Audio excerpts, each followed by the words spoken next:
ہمارے بھائی نے پوچھا قاری صاحب،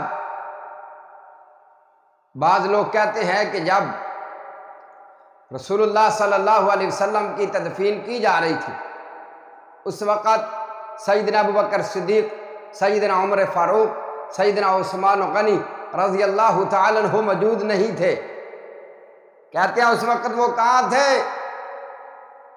بھائی اگر آپ حدیث کا مطالعہ کریں گے تو آپ کو پتہ چلے گا کہ سیدنا عمر فاروق رضی اللہ تعالیٰ عنہ کہاں تھے، سیدنا ابوبکر صدیق کہاں تھے، سیدنا عثمان غنی کہاں تھے۔ جو لوگ اعتراض کرتے ہیں میں انہی کی کتاب کا حوالہ دے رہا ہوں۔ اصول کافی والوں نے کیا لکھا ہے؟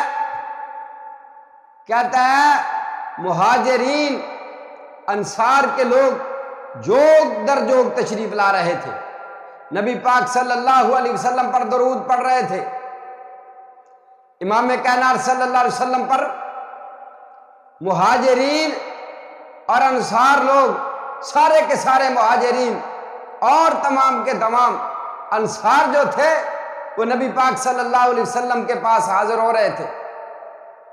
اور مہاجرین میں پتہ ہے سب سے پہلے کس کا نمبر ہے؟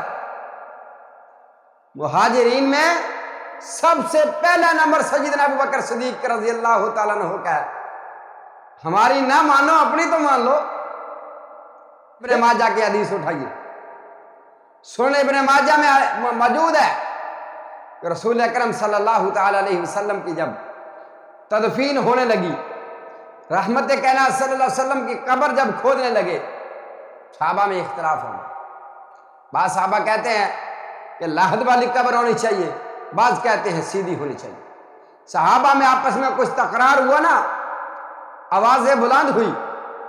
سنن ابن ماجہ کی حدیث ہے، سیدنا عمر فاروق رضی اللہ تعالیٰ عنہ، میرے نبی کے صحابہ کی جماعت سن لیجئے، نبی پاک صلی اللہ علیہ وسلم کی میت پاک آپ کا جسم اطہر پاس پڑا ہوا ہے، تو نبی پاک صلی اللہ علیہ وسلم کے پاس اونچی آواز سے نہ بولو۔